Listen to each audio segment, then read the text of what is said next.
एक छोटे से गांव में कई सालों से एक अजीब सी डर फैली हुई थी। गांव गेहूं से भरा हुआ था। चारों ओर कबूतर उड़ रहे थे, पर शाम ढलते ही कुछ सन्नाटा सा छा जाता था। सब लोग अपने घरों में जाकर घुस जाते थे और हर एक घर से सिर्फ एक ही आवाज़ आती थी। रात को बाहर मत निकलना, बाहर में चुड़ैल घूमती है। कहा जाता है कि इस गांव में कई साल पहले एक रूपा नाम की औरत रहती थी। जैसा नाम था वैसा ही उसकी शक्ल थी। वो और औरतों से काफ़ी सुंदर थी, लेकिन उसे उसके गांव वाले कोई उसे नहीं पसंद करते थे। उसका पति भी परदेश में काम करता था। रूपा बेचारी हमेशा घर में अकेले रहा करती थी। गांव के कुछ लोग रूपा पे शक करते थे कि वो जादू टोना जानती है। लेकिन एक दिन की बात है, गांव का मुखिया अचानक मर जाता है। सारे लोग वहां जाते हैं। तभी गांव का एक लड़का कहता है, जरूर मुखिया जी को रूपा ने ही मारा होगा अपने जादू टोना से। ये बात सुन के सारे लोग भड़क उठते हैं और बिना कुछ सोचे समझे रूपा को पकड़ के गांव के बाहर के एक पुराने पीपल के पेड़ के पास बांध देते हैं और सारे लोग उसे वहां बांध के जला देते हैं। जलने के बाद रूपा एक चुड़ैल का रूप ले लेती है। तब से गांव में अचानक अजीब घटनाएं होने शुरू हो जाते हैं।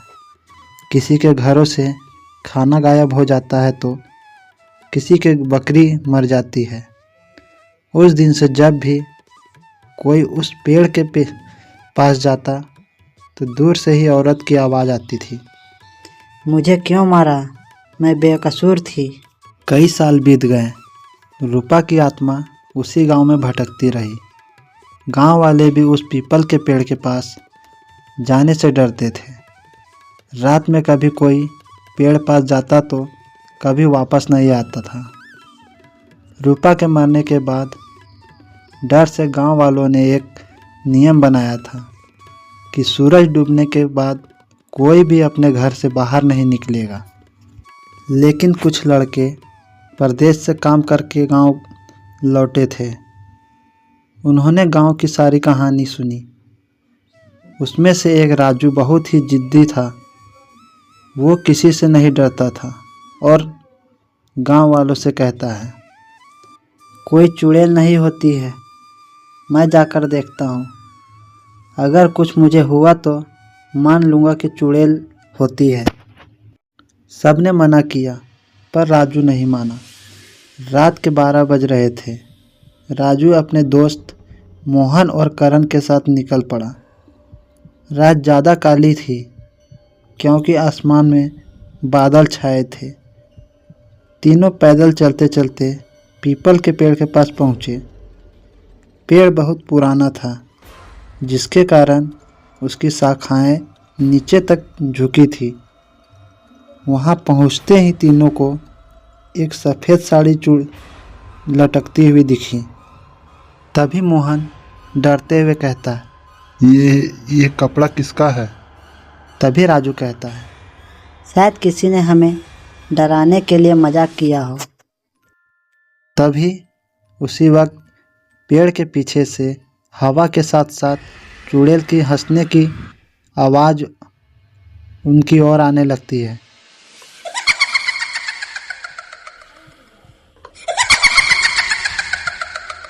तभी राजू कहता है, कौन है वहाँ, सामने आओ। पेड़ के पीछे से फिर आवाज़ आई, मुझे क्यों जलाया। तीनों डर से कांपने लगे।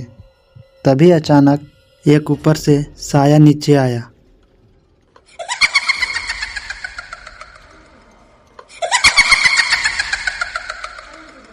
और तीनों से कहने लगी, तुम तीनों मेरा डर गांव वालों से निकालना चाहते हो। तीनों अब मुझसे नहीं बचोगे।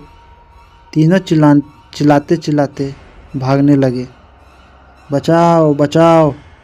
मोहन और करण किसी तरह जान बचा के गांव पहुंच गए, पर राजू आधे रास्ते से ही गायब हो गया। अगले दिन सुबह जब गांव वाले पेड़ की तरफ गए तो देखा वहां राजू नहीं था, पर उसका जूता जला हुआ वहीं गिरा था। सारे लोग डर गए और पूजा पाठ झाड़ फूक करना शुरू कर दिया, पर राजू नहीं मिला।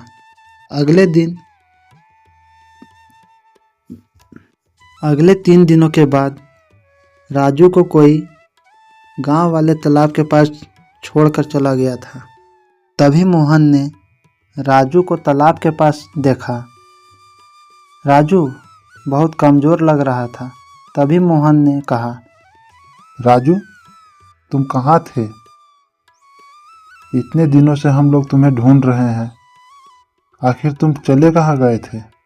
तभी राजू कहता है, वो मुझे छोड़कर चले गए और कहा कि तुम किसी को कुछ मत बताना। सारे गांव वाले लोग सुनकर डर गए थे। तभी किसी ने कहा, लगता है इसे कि चुड़ैल ने छोड़ा है। उस दिन के बाद राजू अजीबो गरीबो हरकतें करता था। कभी अकेले में हंसता तो कभी रात में अकेले बाहर निकल जाता था। एक दिन राजू की माँ ने देखा कि राजू उसे पीपल के पेड़ की तरफ जा रहा था, और पेड़ के पास जाने के बाद बड़बड़ा रहा था। तभी उसकी माँ ने सामने जाकर सुना। राजू कह रहा था, रूपा दीदी, मैं आ गया। तभी राजू ने अपनी जान उसी पेड़ के नीचे दे दी। राजू की मौत पूरे गांव में डर फैला दिया था। गांव के पंडित ने कहा, चुड़ैल अब और भी शक्तिशाली हो गई है, क्योंकि उसने अपने साथ एक और आत्मा शामिल कर लिया है। तब से हर रात गांव के कोने कोने से हंसने की आवाज़ आती थी। एक और डर से धीरे धीरे गांव वाले अपना घर छोड़ के गांव छोड़ के भाग रहे थे। अब गांव में कुछ ही लोग बच गए थे। कुछ दिन बाद एक नया पुजारी आया, जिसका नाम भवानी शंकर था। पुजारी ने कहा, अगर यह चुड़ैल निर्दोष है तो इसे मुक्ति चाहिए, ना कि आप लोग के डर से ये भागेगी कभी। पंडित ने 5 दिनों तक पूजा करवाई। आखिरी दिन पुजारी ने सबको लेकर पीपल के पास पहुंचा। पूजा शुरू हो गई। तभी अचानक दिया बुझ गया और चुड़ैल वहां प्रकट हो गई और चिल्लाने लगी, मैं निर्दोष थी, उन्होंने मुझे मारा और मुझे जलाया। अगर तुम निर्दोष हो तो अब तुम्हें मुक्ति दिलाता हूँ, अब शांत हो जाओ। रूपा ने यह सुन के इधर उधर देखा और कहा, मेरी राख को गंगा में बहा दो। यह कहकर उसकी आत्मा धुआं में बदलकर आसमान में गायब हो गई। पहली बार कितने वर्षों के बाद गांव में खुशियां थी। गांव फिर से आबाद होने लगा। पर एक दिन गांव की एक औरत, जिसका नाम सुनीता था, उसने देखा कि उसके घर के पीछे आंगन में एक औरत खड़ी थी और बोली, मुझे गंगा में बहा तो दिया, पर मेरा पेड़ आज भी जिंदा है, उसे कौन काटेगा। ये सुनकर सुनीता बेहोश होके गिर जाती है। गांव वालों ने अगले ही दिन जब सुबह पीपल का पेड़ देखा तो उसी पेड़ में फिर से लोगों ने एक साड़ी लटकते देखा। गांव में फिर से डर का माहौल हो गया और कहा जाता है कि आज भी रात में कोई उस पेड़ के पास नहीं जाता है, क्योंकि वहाँ से किसी के हंसने की आवाज़ आती है।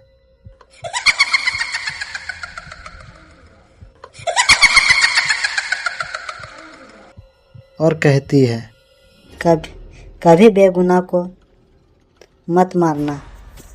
सबको लग रहा था कि अब सब पहले जैसा ठीक हो गया है, पर कुछ आत्माएं ऐसे भी होते हैं जो कभी शांत नहीं होते हैं। नदी के किनारे एक आवाज़ आती थी, मुझे गंगा में बहा दिया, लेकिन मेरा दर्द कौन समझेगा। सुबह जब गांव की कुछ औरतें तालाब में पानी भरने गई थी तो उन्होंने देखा कि तालाब के किनारे एक साड़ी फेंकी हुई थी। पहले तो सब ने सोचा कि किसी का कपड़ा होगा।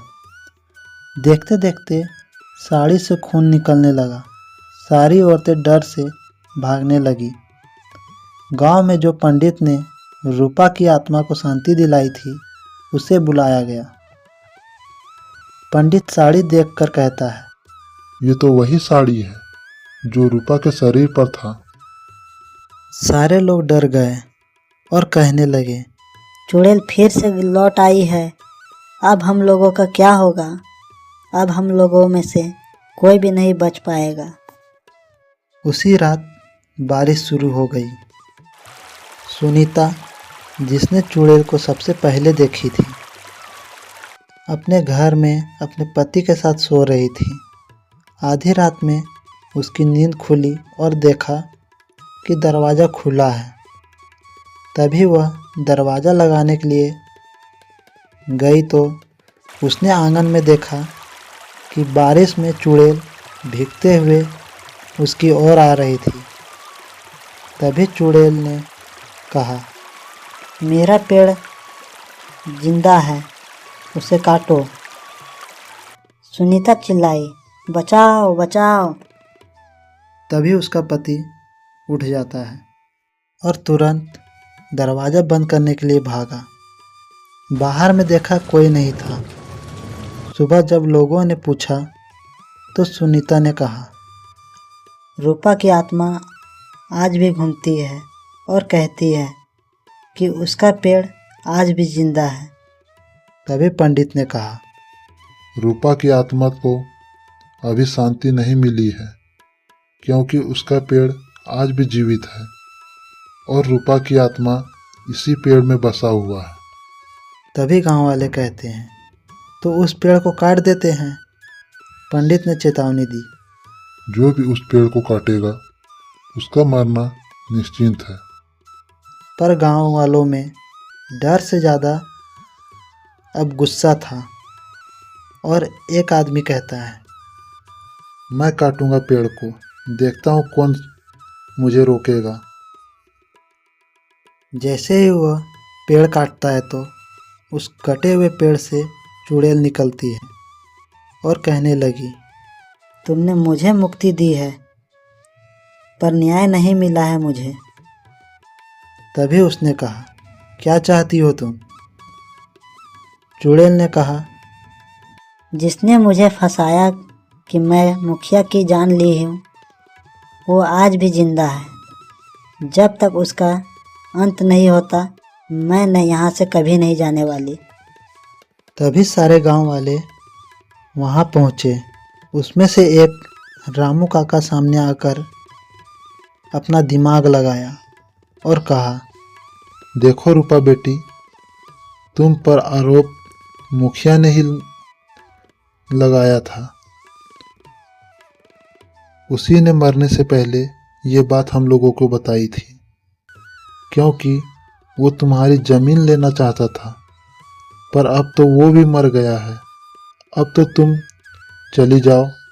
तभी चुड़ैल कहती है, वो तो मर गया, पर उसका जमी परिवार अभी भी जिंदा है।